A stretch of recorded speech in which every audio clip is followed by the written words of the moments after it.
Magandang gabi. Magandang gabi po sa lahat. Bago magtanghali, pag-usapan muna natin ang impeachment bukas. 2:00 magsimula ng hapon. Ang ating topic, pinipredict ko na ang unang-unang ipupus ng mga kakampi, mga abogado ni Sara Duterte ay ang tinatawag na motion to dismiss.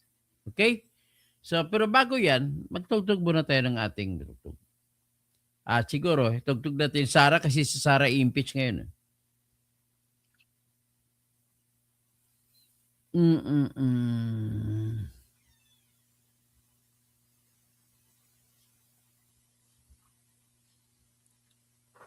Sara, Sara, wala nang iba. Sara, Sara lang pag-asa. Sara, Sara, siya lang makapakulong. Mga kontraktor ubusin niya. Si BBM Sandro ikulong niya. Si Tamba Zaldi ikulong niya. Tapang at malasakit ibalik para bayan ay manahimik. Durugin ang sindikato sa korte, sa DPUA, sa DS Void, sa PhilHealth. Okay. At susunod.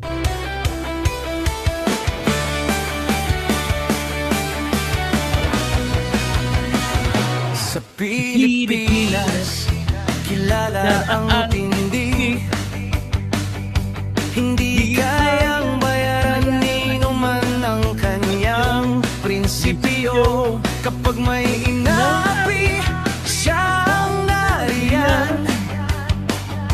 Kapag may bayaran, siya ang hadlang. Hindi siya tiklop sa pananakot ng iilan. Hindi siya alila ng sino mang mayaman. Kung ang kapangyarihan nila ay inaabuso, hinahawi niya yan mano-mano. Kapag ang taong bayan ang nasasakal, siya ang unang sumusugot, tumatagal. Hindi pera ang sukatan ng halaga, kundi kung sino ang lumalaban para sa masa. Totoo kasing tirador, totoo kasing tirador. Kakapi ng naaapi, kalaban ng sakim na mandarambong. Totoo kasing tirador, totoo kasing tirador. Hindi kayang bilhin ang puso niyang matibay.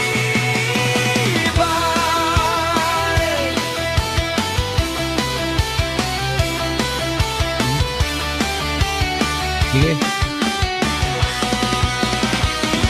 Mga magnanakaw sa pondo ng bayan,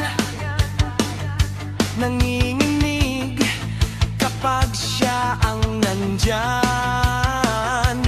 Bawat piso, bawat sentimo, kailangang sagutin sa mata ng tao. Walang ngiti para sa mandarambong walang pwesto, para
Okay.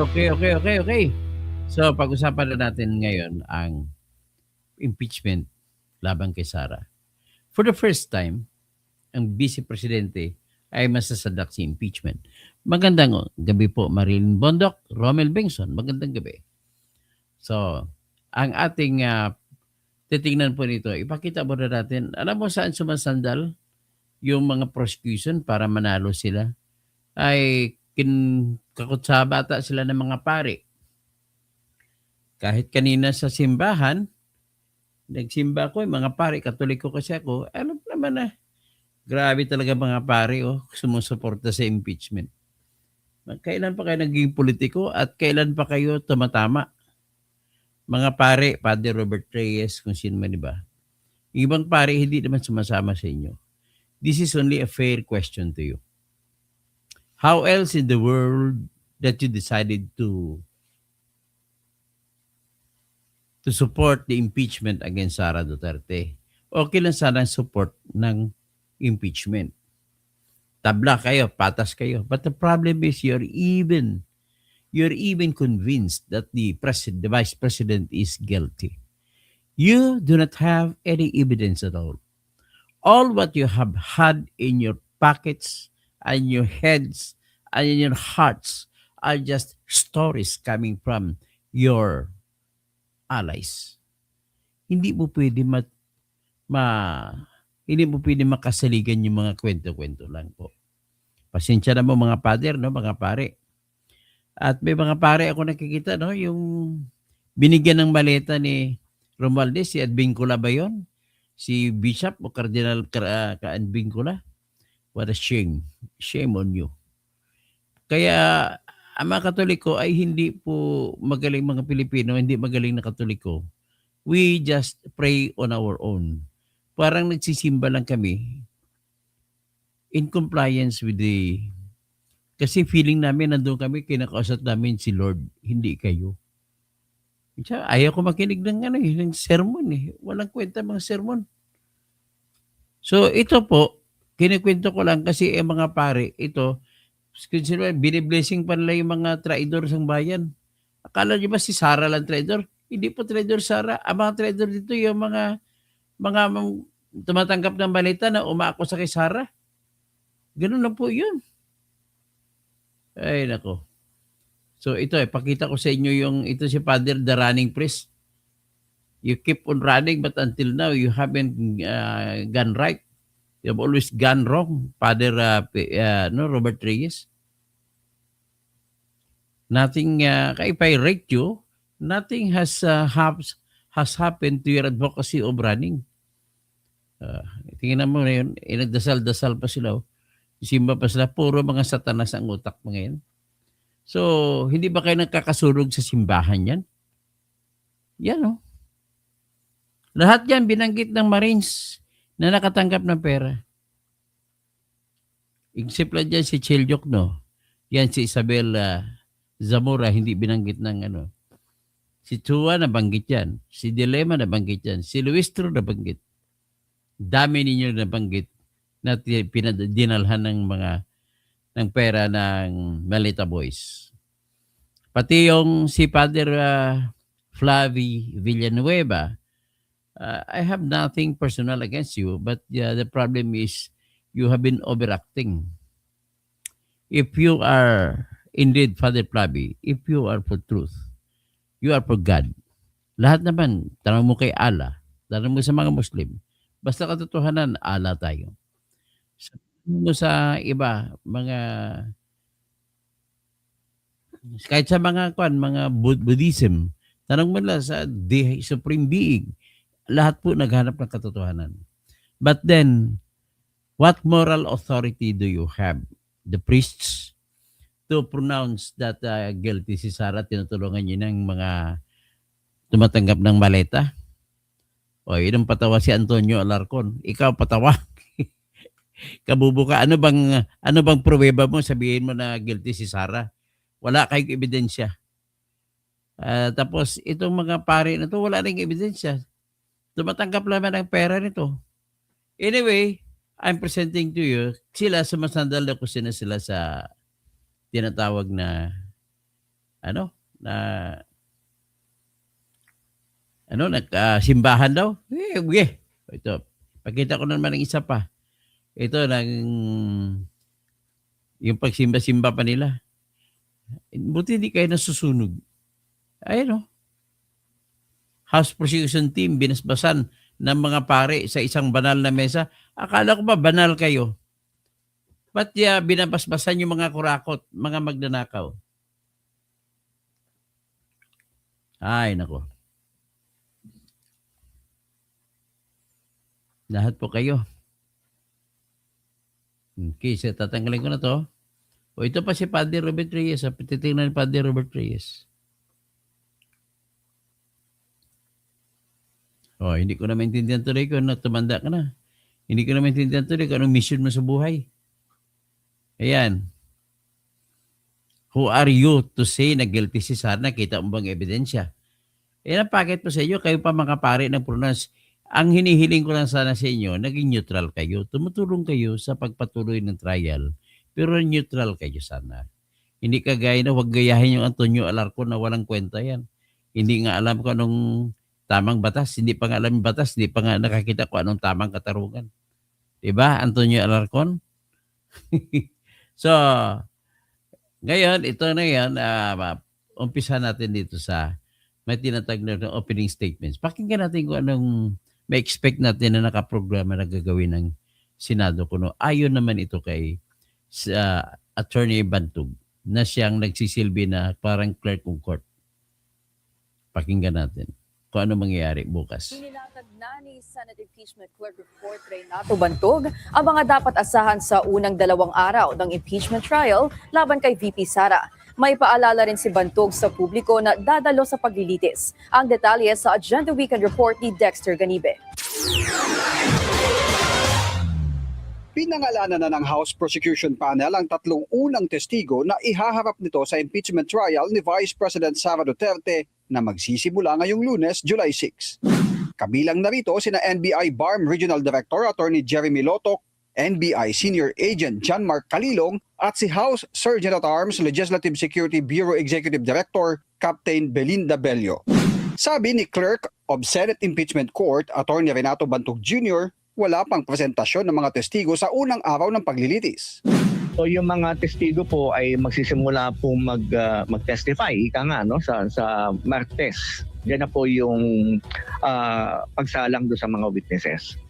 Kaya ang mangyayari sa unang araw ng trial proper ang pagbubukas o pag-reconvene ng impeachment court, pagpapakilala ng mga abogado ng prosekusyon at depensa at ilang administrative matters na kailangang resolbahin ng impeachment court. Pagkatapos pong tawagin yung case, no, yung tinatawag ng calling of the case, ang mangyayari po diyan ay tatawagin yung abogado ng magkabilang panig para ma-record po yung kailang appearances. Yung tinatawag nating entry of appearance. Mabibigyan din niya ng pagkakataon ng prosekusyon at depensa para sa kanilang opening statements. Nilinaw ni Atty. Bantog na walang mangyayaring arraignment o pagbabasa ng sakdal, pero nasa depensa na kung magpapasok sila ng not guilty plea para sa Vice Presidente, gaya ng ginawaan niya noon ng abogado ni Chief Justice Renato Corona. Sa unang araw din inaasahang ilalahad ng impeachment court ang mga pasya nito sa mga nakabinbin na usapin.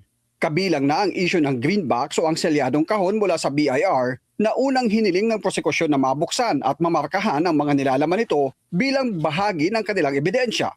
Samantala, nilinaw ng Clerk of Court na sa 151 seats sa loob ng Senate Session Hall, 61 rito ay para sa publiko na nais makapag-observe ng court proceedings. Kailangan lang anyang magrehistro sa Visitor Management System sa official website ng Senado. Mas maganda po sana kung mga 1 hour, 2 hours before, nandun na sila sa pasukan ng Jokno, no? At ihanda na nila po yung kanilang QR code, no? Na kasi pag nag-register sila doon sa Visitor Management System, mabibigyan po sila ng QR code at yun ay importante mapakita nila. Paalala ng opisyal, bawal ang pagsusuot ng statement shirts at dapat akma ang kasuotan bilang kortesiya sa institusyon. Papayagan ng cellphone sa loob ng impeachment court pero dapat naka-silent mode at bawal gamitin habang ongoing ang trial. Para sa Agenda Weekend, Dexter Ganibe, Abante. So yan daw, yan ang kanilang gagawin daw. According to them. Well, ito naman ang ano ba yan?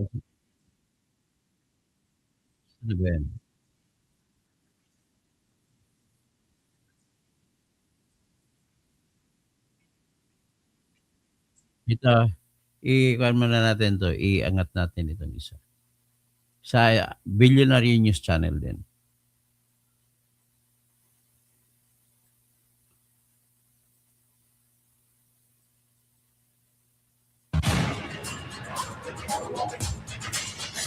Wala ng atrasa ng impeachment trial laban kay Vice President Sara Duterte bukas July 6. Pero bukod sa katanungan kung sisipot ba ang bise, palaisipan din ang pagdalo ng senator judges. Aminado rin ang liderato Watching from na hamon JDKC, ang Marisa. pagsasabay ng trial sa iba pang Sige, trabaho ng pipilitin Senado. natin maging Yan ang senador agenda tayo. report ni Hannah T. Tiwala si Senate President Win Gatchalian na sisipot ang lahat ng senator judges. Oras na magsimula ang impeachment trial ni Vice President Sara Duterte bukas, July 6. Bahagi raw ng tungkulin ng mga senador ang pagdalo sa proceedings dahil Paano kung hindi sisipot yung grupo ng minority? Magiging 13 lang sila. So 13, technically, may quorum pa sila. Technically, the question there is, if there is a decision to be decided on a question of substance, titingnan natin ang mangyari nito. Anyway, pagbigyan muna natin. sila ang lilitis at magpapasya sa kaso. Malaking senyales din daw kasi ang pagdalo ng minority senators na sina Senators Loren Legarda at Robin Padilla sa All Senators Caucus nitong Biyernes na marami na raw ang nag-move on sa issue ng Senate leadership at nakatutok na sa impeachment trial. Wala pa ring natatanggap na abiso ang Senado kung personal na dadalo si VP Sara sa first day ng trial. Pero handa raw ang Senado sakaling magdesisyon itong humarap sa impeachment court. Pagdating naman sa plunder case laban kay Senator Rodante Marcoleta, simula pa lang daw ito ng proseso sa korte. May pagkakataon pa raw ang senador na maghain ng kanyang depensa at sagutin ang mga paratang. Ayon kay Gatchalian, hindi otomatikong naglalabas ng warrant of arrest dahil lang sa pagsasampa ng kaso at nasa sandigang bayan pa rin ang pagpapasya kung may sapat na basehan para maglabas nito. Aminado naman si Gatchalian na ang pinakamalaking hamon ngayon ay ang pagsabayin ang trial at iba pang trabaho ng Senado. Nakapila rin kasi ang panukalang 2027 national budget, halos 50 priority bills at mga investigasyon sa flood control scandal, Tacloban school shooting at iba pa. Kaya nananawagan siya sa magkabilang panig na kung maaari, paikliin ang presentasyon ng mga testigo at ebidensya nang hindi isinasakripisyo ang due process. Para sa Agenda Weekend, Hannah T. Billionaire News Channel. Okay, so yan ang sinabi nila. So ngayon, ladies and gentlemen, we are on a crossroads dito. Ibig sabihin, nasasangasangang daan. So, Gerald Calzado, flood control. Dami mga flood control dito, mga recipients, mga tumanggap ng maleta. So, may sistema tayo na umaakusa ay nakatanggap ng maleta. At ilan sa mga senador na maghusga ay nakatanggap din ng maleta. So, paano yan? Where is justice here? If both, sabihin natin ang accused guilty. If both the accused, it's all the accused, the accuser, and the judges are guilty of corruption, how will it show to the public? How will it show to the world? Paano yan? So, Sharon Molero, kupal daw ako. Ikaw, anong tawag doon sa tao na nakikinig sa kupal? Ikaw naman. Sige nga, ano tawag ko sa iyo? Si Antonio Alarcon, ano tawag? Patawa daw ako. Ano tawag mo sa tao na nakikinig sa patawa? Nakatawa. So anyway, ito po magiging formal tayo. Kung ako po ang mag-analyze, ang abogado ni Sara ay bukas mismo ay magmo-motion sila na desisyonan muna ng Senado ang kanilang tinatawag na affirmative defenses. Ano yung affirmative defenses? Ang affirmative defenses po, yan po mga pag may kaso, pag sumagot ang kinakasuhan, magpepresenta siya ng sagot hindi lang po sa tanong ng mga nilalatag na pangyayari, hindi lamang sa pagsasabi kung inaamin mo totoo or tinatanggi mo na hindi totoo. Dalawa, yan ang dalawang bahagi o tatlong bahagi. Actually, sa bawat pero kung sa impeachment court lang, dalawang bahagi ang sagot. Unang bahagi ng sagot ay denial or admission. Lahat ng mga ultimate facts na binabanggit doon, i-deny or tatanggapin na totoo ng akusado. This time, ang akusado si Sara Duterte. So, basahin natin mamaya yung kanyang sagot. But, the problem with this is, nag-complicate yung may kasama sa sagot ni Sara. Yung pangalawang bahagi ay yung sagot na wala namang jurisdiction ang Senate Impeachment Court na mag-entertain ng kaso. Kasi ang una, marami silang dahilan. Una po, ang article impeachment na ginawa po ng House of Representatives ay produkto na sa paglabag ng karapatan ni Sara Duterte na marinig muna. Due process. Natandaan ninyo. So, ang kasunod, mamaya ko na ipaliwanag kasi iyan ang gagawin nila. Sa kanilang sagot sa Senate, nag-invoke din sila na nilabag din ang bank secrecy law ni Sara. Pangatlo ay yung AMLAC recording, nilabag din yung AMLAC records. So, tatlong issue na yan. Pang-apat na issue, hindi pwede buksan ang BIR records. So, sa una, yung tinatawag na due process, doon na pumapasok ang tanong na sa umpisa pa lang, sa pagtanggap lang, pag-prepare pa lang ng Committee on Justice sa proseso nila kung tama o hindi. Diyan po pumapasok ang due process. So, titingnan natin ngayon ang answer ni Sara. Ipakita ko sa iyo yung answer ni Sara. So, Gerald Calzado, at tapos si Sharon Molero, kupal daw ako. Okay lang man yan, okay lang yan. Ikaw lang tatanungin kita, anong tawag mo sa sarili mo na nakikinig sa kupal? Chrissy Brook, hi Dr. Toto, are you sure mananalo si VP Sara? Yes, I am almost sure, 100% sure na si Sara ay mananalo. 100 sure of 100% sure, Sara. Yeah.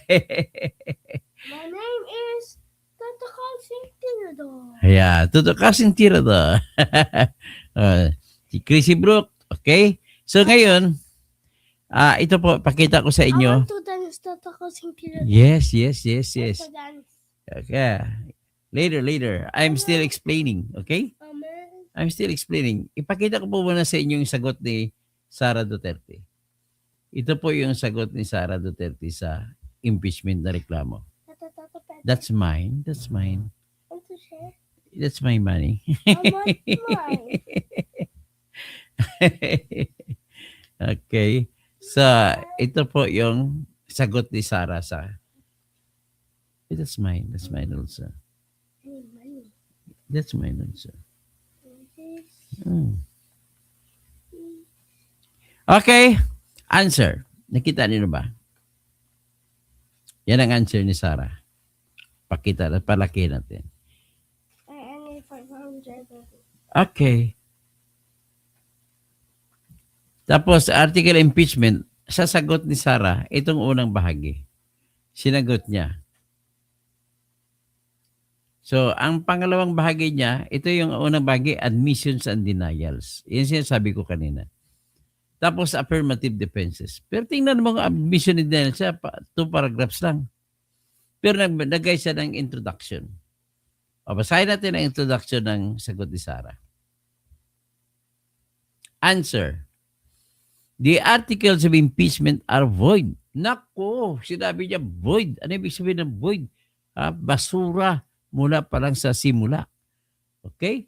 So ngayon, the proceedings in the Committee on Justice are tainted with manifest partiality and evident bad faith, indicative of prejudgment. So ang ibig sabihin to ni Sara ay sa kanyang introduction, ang proseso ng impeachment na ginawa ng mga members ng House of Representatives ay may kagad, hindi pa naumpisahan, na-judge nila na guilty. Hindi pa nila tiningnan ng ebidensya, nag-decision na sila na guilty. Yan ang ibig sabihin ng prejudgment. Yun ang paningin ni Sara at paningin ng kanyang mga abogado. So, nabase niya ito sa mga interviews ng mga congressmen, sa mga opening speeches nila bago magsimula ang hearing nila. Lahat po sila ay nagsasalita na guilty na si Sara. Nag-umpisa pa lang, ipipresenta pa lang ebidensya, nagsasalita na guilty si Sara.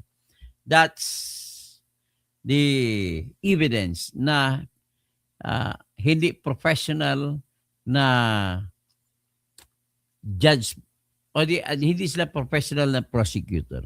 Kasi yung prosecutor po, pag nagsampa ka ng kaso sa prosecutor, ang prosecutor ay detached yan.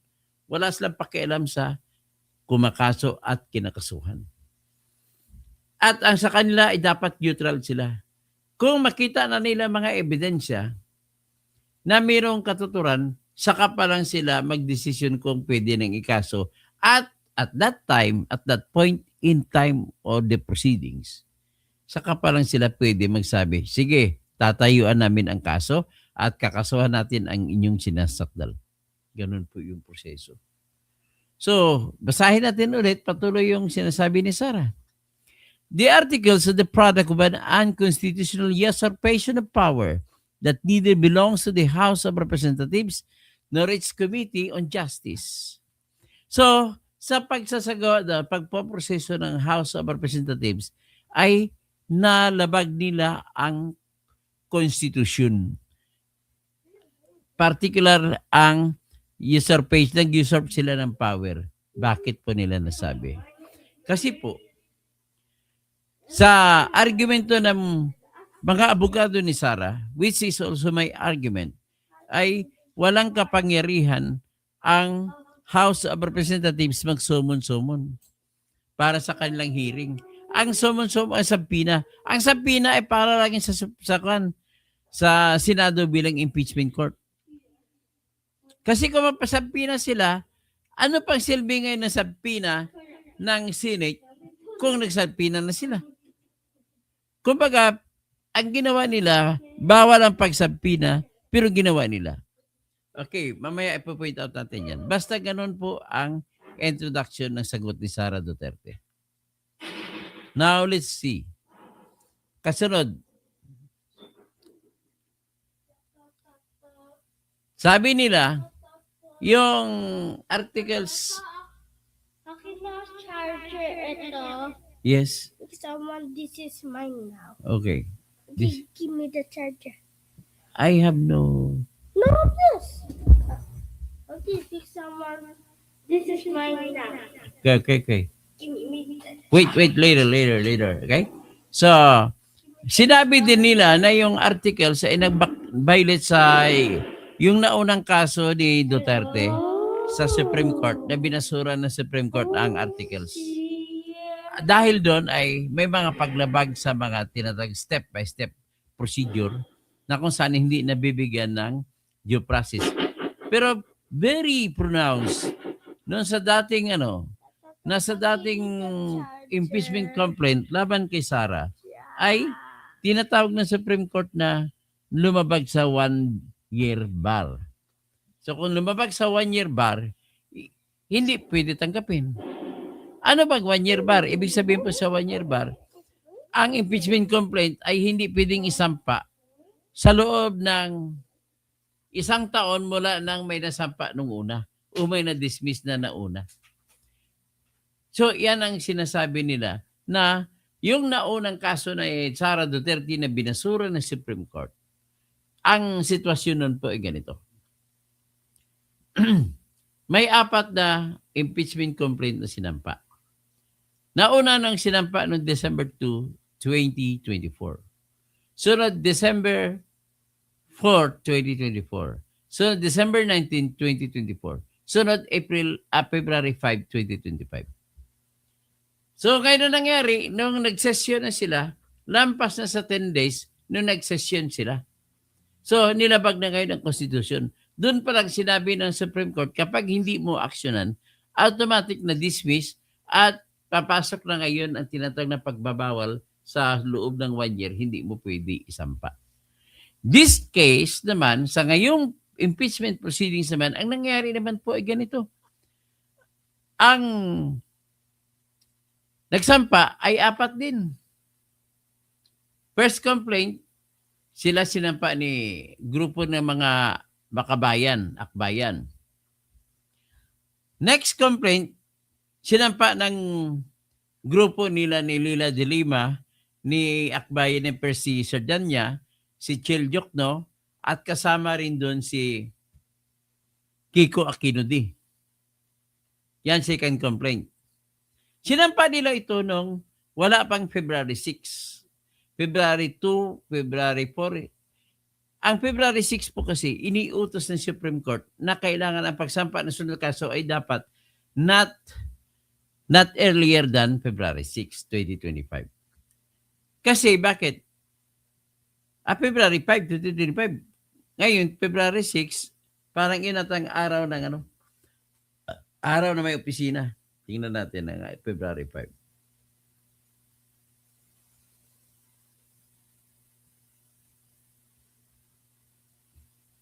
Tika, test na tayo lang.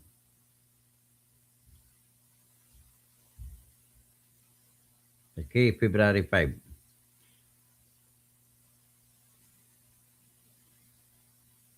So, February 5, dapat February 6 sila mag-file. Okay. So, ang nangyari, 2 and 4 sila nagsampa. So, binasura nila ni Luistro yung February 4 at saka February 5. Yung February 5 naman, February 4 ay binidro nila ni Kiko Aquino-D. So, natira yung sinampa after February 6. Yung sa kala ni Cabrera na complaint at saka si Saballa complaint. So, according to the argument of the lawyers of Duterte, ang pagbasura ng February 2 na complaint at saka yung kay complaint nila ni Kiko Aquino-D ay nagharang na ng 1 year. So, titignan natin. At binitbit po nila yun sa Supreme Court. Pero sa kanilang sagot sa impeachment na reklamo, binitbit din nila. Sinabi rin nila yung sagot nila. Okay? So, gayon ang pagsagot nila. Next is, 6. The articles are direct consequence of fishing expedition. So, ang ibig sabihin ng fishing expedition, may mga reklamo ng sampa yung kay Saballa at saka kay Cabrera. Nasagot na ni Sara yung reklamo ni Saballa at saka ni Cabrera. Ngunit, nagsagawa sila ng hearing. Pag hearing nila, marami pa silang dinagdag. Nagsabi na sila kung ano-ano. Tapos may mga testigo pinapasok. Ibig sabihin po, nalagay po sa sitwasyon Duarte si Sara na pinasagot niyo si Sara nung unang reklamo, nasagot na ni Sara. Tapos, nung nag-hearing kayo, marami pa kayong dinagdag na iba na hindi niyo pinasagot kay Sara. Tama ba yun? Fair ba yun? Yun ngayon ang tanong ni Sara dyan. Yan ang isa sa mga grave violation of due process na sinasabi ng mga abogado ni Sara. At sinasaligan nila ni Sara yung mismong decision ng Supreme Court sa naunang reklamo na pagbasura ng Supreme Court, sa naunang reklamo laban kay Sara, sinabi ng Supreme Court ang due process sa lahat ng antas ay hindi pwede labagin. Inilabag. Ibig sabihin, hindi sinunod ang utos ng Supreme Court. Yan ang laman sa sagot ni Sara. Next, titingnan natin ang iba. Yung referral process daw, yan ang sinasabi ko na nauna ko na na-explain. Ang referral process ay imbis na i-refer sa House as a whole, ni-refer lang sa committee without the action of the plenary. Dapat, kasi House ang uma-action, hindi pwede na speaker lang ang gagalaw. Kailangan aprubahan muna ng buong member ng House bago mo ibigay sa House Committee on Justice. Hindi nagawa, kaya isa yan sa mga isang argumento ng mga abogado ni Sara Duterte. Next.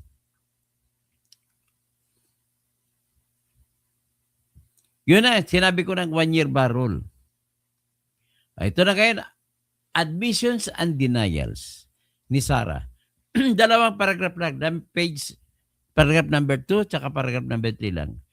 So, si Sara ay inaamin niya na yung mga aligasyon sa articles patungkol po sa kanyang pagkahalal ay tama, inaamin niya. At patungkol sa kanyang pagpasok sa opisina ng Vice President, inaamin niya na totoo yun. At yung mga terms and conditions niya at terms of office niya sa Secretary of Education, inaamin niya. At yung naging mayor siya, ay inaamin niya. Nung naging vice mayor sa Davao City, inaamin niya rin. Sa number 3, sabi na, ang iba na mga aligasyon sa articles ay hindi ko na inaamin. Pero kung ano ba ng totoo, ang dahilan ay yung aking mga nakalagay dito sa baba sa affirmative defenses. So, ito na ngayon ang affirmative defenses niya. Yan. At affirmative allegations. So, yan ang laman po ng sagot ni Sara. Next is, sabi na sa affirmative defense, ang argumento ni Sara,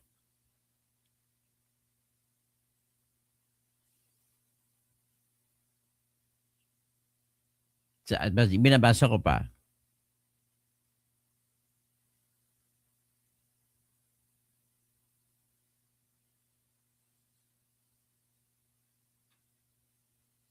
Okay, dali lang.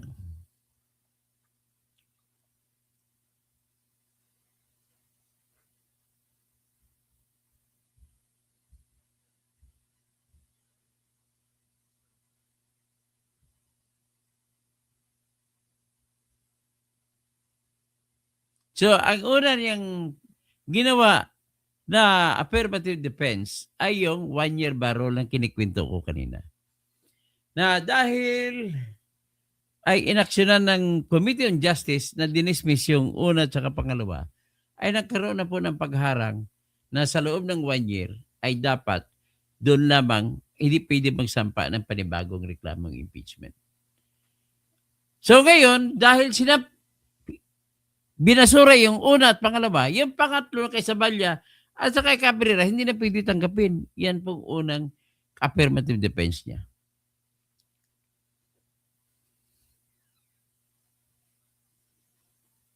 So, ang iba pa po i-summarize ko na lang, ang ibang affirmative defense niya, yung bank secrecy law at saka AMLAC records at saka yung BIA records. So ngayon, having said so, i-discuss na natin. Ang tanong ngayon, pwede bang i-insist ng mga abogado ni Sara Duterte na desisyonan muna ng Senate Impeachment Court yung kanilang motion? Ang motion po nila ay ganito. Nakalagay po sa affirmative defenses ang kanilang mga motion.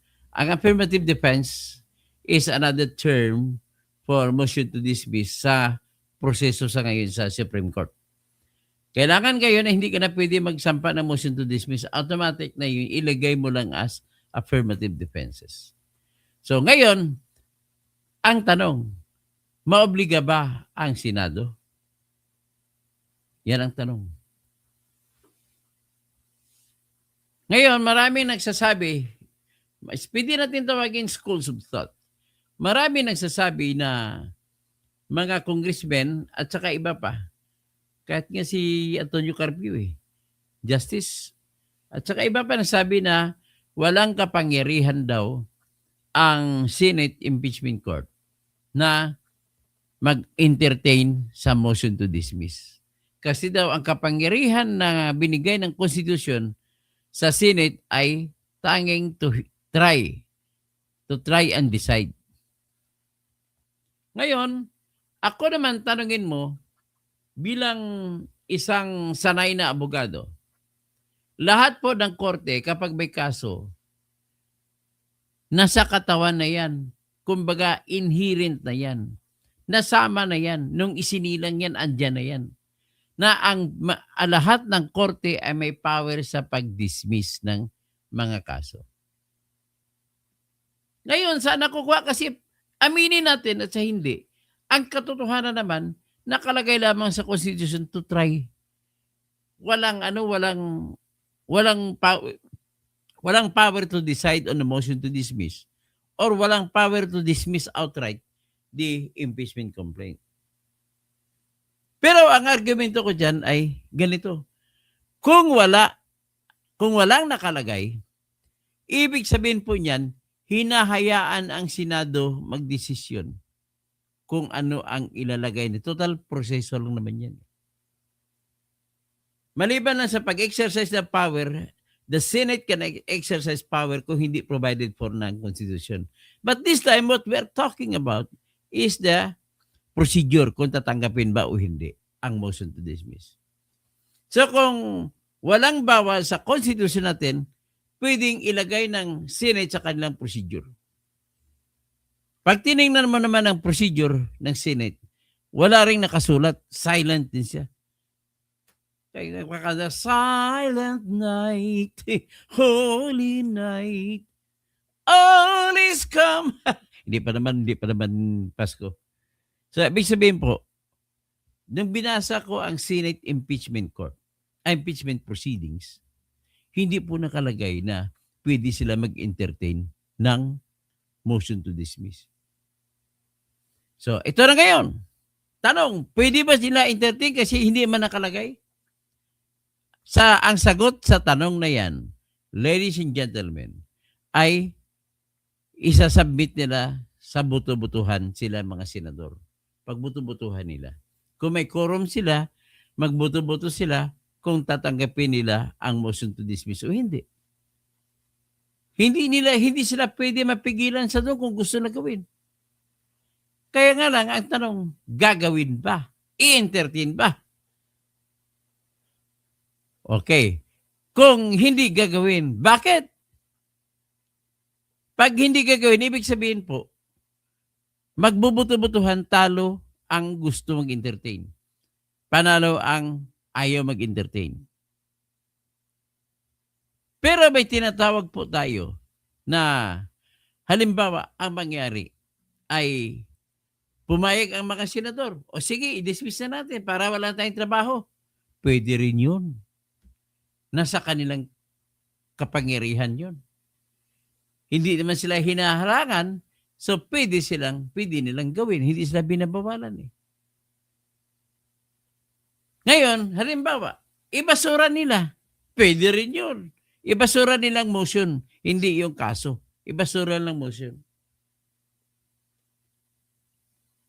So kung ibasura ang motion to submit the affirmative defenses to the decision of the Senate Impeachment Court whether to dismiss the case or not because of lack of jurisdiction, it is up to the court. Impeachment court. So kung nasa kanila kapangyarihan, hawak nila ang bit, dalawang patutunguhan ng decision. Papabigyan nila, entertainin nila, or hindi. So unang motion lang dyan is to move that the court decides on the affirmative defenses. So, intindihan niyo ibig sabihin yan? Tagalogin natin ulit. Sabihin ko naman ulit. Meron kasi nakalatag sa sagot ni Sara na affirmative defenses. Ang affirmative defenses po ay katumbas yan na nagsasabi sila na walang jurisdiction ang Senate Impeachment Court. So ngayon, kung walang jurisdiction, ipapaliwanag nila siyempre. Pero ang unang tanong, threshold na tanong lamang ay, i-entertain ba ng Senate o hindi? Yun lang. Hindi mo na sila magdesisyon kung i-admit, kung ano naman, kung dismiss ba o hindi. Ano na lang, magdedesisyon sila kung tatanggapin ba nila yung motion o hindi. At kung magdesisyon sila, kasunod yan ay pasusumiti ng memorandum or position paper ang bawat panig. Si Sara magsumiti at ang kalaban ni Sara magsusumiti. Pero kung ayaw nila, kasi hindi hawak ni Sara ang majority. Hawak nila ng grupo ni Win Gatchalian. At si Win Gatchalian po ay nagtatrabaho para pagbigyan si Sandro Marcos. Na gusto ni Sandro na matuloy ang impeachment at masintensyahan si Sara Duterte at pwede na tumakbo ang gusto na tumakbo. Kaya kita mo? So ngayon, ito naman ang tanong. Unang tanong, halimbawa, nagdesisyon ng mga kasapi ng Senado, sila nagdesisyon. Sige, pagbigyan natin, i-entertain natin, tingnan natin, basahin natin. Ano mangyari kasunod? Hindi, papasagutin ang grupo ng laban kay Sara at magsasubmit sila ngayon ng memorandum o di kaya magsasubmit ng memorandum din ang grupo naman ni Sara. What happens? Kung papasubmit, di kayo magsasubmit, doon na ngayon timbang-timbangin ng House ng Senate impeachment judges kung pagbigyan na i-dismiss ng kaso o hindi. Siyempre, ibang senador nagsasabi, hindi naman tayo, wala tayong kapangyarihan mag-dismiss eh. Pagkapangyarihan natin mag-decide, mag-try eh. No, hindi ganoon. Mali yun. If you have the power to try, you have also the power to contempt. Hindi naman nakalagay contempt. You have also the power to compel witnesses. You have also that power to, kung ano pa ibang power. Yung ganito, at kung gusto nila, pagbigyan, they have now the power to tell the prosecutor to submit your arguments. So mag-argue muna sila. So tatagal ng konti ang impeachment court. So kapag decision nila na, sige, tagapin natin, magbubuto-buto mga senador, that's the time magsumiti ng argumento bawat panig. So tatagal siya, mga isang linggo pa. Madagdagan isang linggo, hindi pa magsimula ang trial. Ganoon po yung nakikita ko. But then, kung ako naman ang abogado ni Sara, number one rule in my lawyering is, kung pwede makuha sa korte ang panalo, kunin mo na kaagad. Huwag mo na antayin ang trial. So in this case, sigurado ako na magpapile si Sara Duterte through her lawyers ng tinatawag na motion to hear the affirmative defense or defenses. So hanggang dyan na muna siguro. Sa sunod natin pag-usapan kung ano ba yung mga defenses. Pwede ko na i-summarize dito. Yung isang dahilan na bank secrecy law, hindi pwede pabuksan. Ang AMLAC records hindi rin pwede pabuksan. Yung BI records hindi pwede pabuksan. Yun po pag-usapan natin sa susunod. Okay? Magandang gabi po sa inyong lahat. So, maging Maduro to o si Sara. Tote Jeffrey Bagares Ledesma. Tapos si Chuna Wooldridge. Chuna Wooldridge. Huwag na nilang hintayin makialam ang Amerika. Si Frank Shane Shunko Beninate. Hello po, Dr. Toto. Always watching from you, from Ontario, Canada. Okay, salamat. Tapos sabi ni Chivas Dactiniel, masugok ka, Lacuna. Hindi mo ba naintindihan ang pangyayari sa bansa natin? Kaya masugok ka ito rin Toto. Para talaga si Lacuna, galit na galit sa akin. Al Orenstein Lacuna. Ito alam ko, nasa nasa England. Di ba nasa England ka, Al Orenstein? Ano sinabi niya? Katang isip mo lang yan. Hindi po katang isip yan. Yan po ay possibilities. Talking about the possibilities. Kasi dahil sanay ako na abogado, may karanasan ako, sinasabi ko lang sa inyo anong pwede mangyari na gagawin ng sinumang abogado. So si Edgar Nacion, si Chrissy Brook, Nakita mo na, umalis na ngayon si Guapito. Si Anyari TV, kay BP Sara kami. Sama nyo sa Torito, BP Sara. O kayo mga DDS, tulungan nyo ako, mag-subscribe na kayo dito para lalakas ang ating ano. At matulungan nyo ako na magiging senador. Kung marami kayo dyan, kung abutin tayo 1 milyon, tatakbo ko senador. Okay? Hanggang dyan na lang po at i-discuss natin sa kasunod. Maya-maya konti o sa bukas na. Yung ang ano ang bank secrecy law, ano ang AMLAC records, ano ang BIR records, at ano yung mga due process. Okay? Hanggang dyan na muna tayo. Magandang gabi po. Si Aki Lindley Malyari ay maya pagbingi, mga kabalin, Chona Waldridge, maging Maduro. Okay, nandiyan na nga mga Ilocano kapsat ko, naimbak rabim, kada kayo amin. Tapos, agyamanak sa pagpanood ninyo. Maraming salamat sa lahat. Sa mga Maranao, mapia kagabi sa Idyo Langon. Sa mga Maguindanao, mapia Mambo. Sa mga Tausog, Maraydum.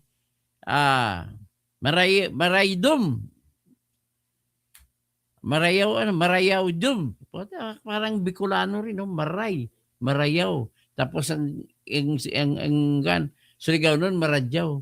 Kita mo yung pagkadikit-dikit ng ating salita? Isa lang pinanggalingan talaga natin. Si Sara Duterte na pinanggalingan natin. Yung iba dyan magagalit. Reynald Loro, botohan ka namin, Doc. Sige, tatakbo po ako, Senador. I-organize ko pang aking sarili. Tatakbo. O tayo mga DDS forever. Kahit kayong DDS lang bubuto sa akin, mananalo na ako pagka-senador. Oo, yan, mga DDS, tulungan nyo ako. At tudutuduhin na natin ito. So hanggang dito lang muna. At magandang gabi po. Maya mag-vlog pa ko ulit tungkol po sa Bank Secrecy Law, tungkol po sa BIR records, at tungkol po sa AMLAC, at tungkol sa due process. Mahabang topic yan. So maraming salamat po. Olivas Jack Daniel. Masugok ka Laguna. Okay. So maraming salamat po. Paki-like, paki-subscribe para naman marami naman ang manonood sa atin.